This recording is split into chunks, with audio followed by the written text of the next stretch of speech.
आज का जो ये केस है, इस केस को लड़कियों को जरूर सुनना चाहिए। ये किस लिए मैं कह रहा हूँ, ये सुनने के बाद आपको पता चल जाएगा। So let's start. Uttar Pradesh के मैनपुरी में एक गांव था रामपुरा, जहां शमशाद नाम का एक आदमी था और इसकी 3 बेटियां थीं। बड़ी बेटी का नाम निशा था और 2 बेटियां नाबालिग थी। ये केस है 21 दिसंबर 2022 का, जब शमशाद सुबह सुबह अपनी 14 साल की सबसे छोटी बेटी को आवाज़ लगाता है किसी काम से। कई बार आवाज़ लगाने पर जब शमशाद की छोटी बेटी घर से नहीं निकलती है तो शमशाद घर में जाकर खुद देखने लगता है, लेकिन उसकी बेटी घर में नहीं होती है। जिसके बाद ये अपने आसपास के कई लोगों से पूछताछ करने लगता है, लेकिन उसका कुछ पता नहीं चलता है। अब शमशाद कुछ देर इंतज़ार करता है, ये सोचकर कि शायद कहीं बाहर गई होगी, शाम तक वापस आ जाएगी। लेकिन शमशाद अपनी बेटी का इंतज़ार करते करते शाम बिता देता है, लेकिन वो घर वापस नहीं आती है। जिसके बाद अगले दिन शमशाद पास के ही पुलिस स्टेशन में जाकर रिपोर्ट दर्ज कराता है कि उसकी छोटी बेटी गायब हो गई है। अब देखते देखते 8 से 9 दिन बीत जाते हैं, लेकिन पुलिस को उस लड़की का कुछ अता पता नहीं चलता है। अब एक दिन शमशाद के गांव के कुछ लोगों से ये पता चलता है कि कुछ दिन पहले गांव में शादी थी।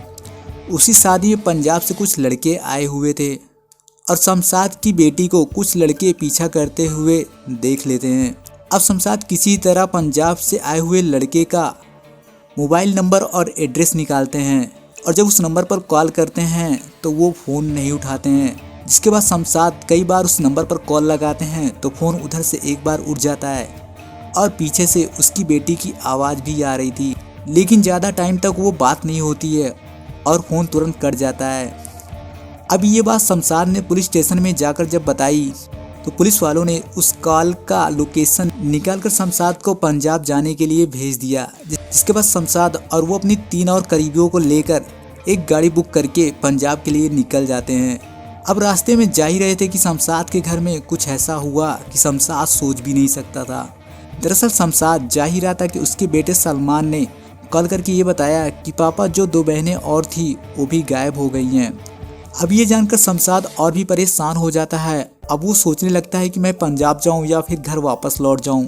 लेकिन शमशाद पंजाब जाने के लिए फैसला करता है और पंजाब के लिए चल पड़ता है। शमशाद वहां पहुंचने के बाद मुक्तसर गांव के पास वाले थाने में जाकर सारी बात बताते हैं, क्योंकि जो लड़के शादी में गए हुए थे वो पंजाब के मुक्तसर के ही रहने वाले थे। शमशाद की पूरी बात बताने के बाद भी पंजाब पुलिस उनकी कोई मदद नहीं करती है। जिसके बाद शमशाद थक हार के वापस घर लौट आते हैं और उसके बाद फिर से वो अपने घर के पास वाले थाने में जाकर अपनी 2 और बेटियों का किडनैप होने का रिपोर्ट दर्ज कराते हैं। अब एक लड़की पहले से ही गायब थी और 2 और लड़की गायब हो जाती है। जिसके बाद पुलिस थोड़ा एक्शन में आ जाती है और शमशाद की तीनों गायब हुई बेटियों का पता लगाने के लिए 2 टीम बनाई जाती है। जिसके बाद शमशाद के बताए हुए इन्फॉर्मेशन के हिसाब से पुलिस उस नंबर को ट्रेस करती है और उसका लोकेशन निकालती है। उसका लोकेशन पंजाब में दिखाता है। जिसके बाद फौरन पुलिस पंजाब के लिए रवाना हो जाती है, लेकिन पुलिस को वहां पहुंचने के बाद निराशा हाथ लगती है और वहां कोई नहीं मिलता है। जिसके बाद पुलिस की टीम वापस आकर करीब 1.5 महीने तक उसी मोबाइल नंबर को ट्रेस करती रही और एक दिन फिर से उस मोबाइल नंबर को ट्रेस करते हैं तो उस नंबर का लोकेशन पंजाब में दिखाता है। जिसके बाद पुलिस बिना देरी किए हुए उसी जगह पर रेड मारती है तो 4 फरवरी को भरत नाम का लड़का वहां मिल जाता है जो शादी में आया हुआ था और उसी के साथ में शमशाद की छोटी बेटी भी मिल जाती है। उसके बाद पुलिस तुरंत भरत सिंह को गिरफ्तार करके लाती है और उस लड़की को चेकअप करने के लिए हॉस्पिटल में भेज दिया जाता है। अब जब जांच की रिपोर्ट आती है तो पता चलता है कि लड़की प्रेग्नेंट थी। जिसके बाद घर वाले लड़की का अबॉर्शन करने के लिए मांग करने लग। अब 2 लड़कियां और जो गायब हुई थी उनके बारे में पता लगाने के लिए पुलिस कोशिश करते हैं तो शमशाद की छोटी बेटी से वो पूछताछ करते हैं कि शायद इससे सब कुछ पता होगा। तो वो लड़की बताती है कि निशा मेरी बहन मुझे एक दिन एक राहुल नाम के लड़के से मिलवाने ले गई थी।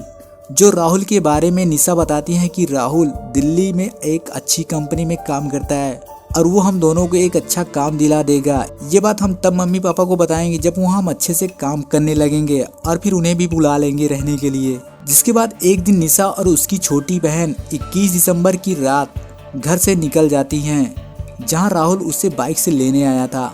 अब राहुल निशा और उसकी छोटी बहन को स्टेशन लेकर जाता है, जहां भरत नाम का लड़का पहले से ही मौजूद था।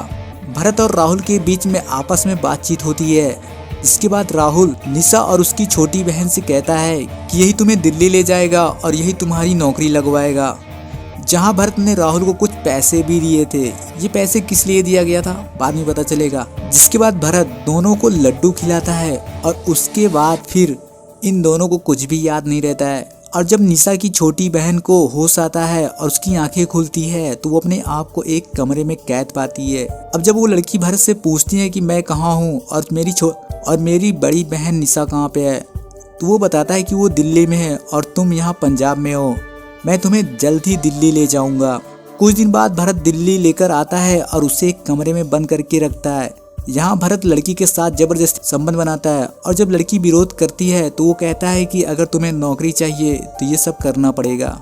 जिसके बाद लड़की को वहाँ नौकरी नहीं मिलती है तो एक औरत उस लड़की को पंजाब लेकर आती है और उसको जिस्म फिरोशी के धंधे में लगा देती है। अब लड़की का बयान सुनने के बाद पुलिस को ये आइडिया हो जाता है कि इसमें निशा का भी हाथ है, तो पुलिस निशा और राहुल को तलाशने में लग जाती है। लेकिन एक दिन खुद ही निशा और राहुल को ये पता चलता है कि उसकी छोटी बहन को पुलिस ने खोज लिया है। तो निशा और राहुल एक दिन मैनपुरी चुपके से आते हैं, जहां पुलिस इन सभी के ऊपर पहले से ही नजर गड़ाई थी।